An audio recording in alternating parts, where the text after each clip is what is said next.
I'm making this video of both of my hubs, which have been replaced. So these are not the original ones I bought, these are the replacements.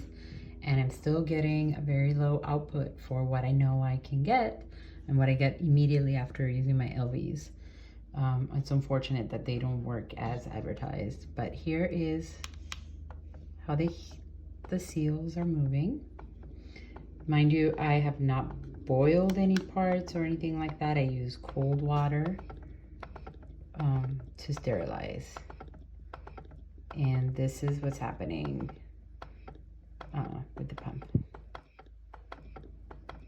Both of them I get low, but actually I have noticed that one of them I get less than the other. So it's probably this one. Yeah, those are my replacement parts, so there you go.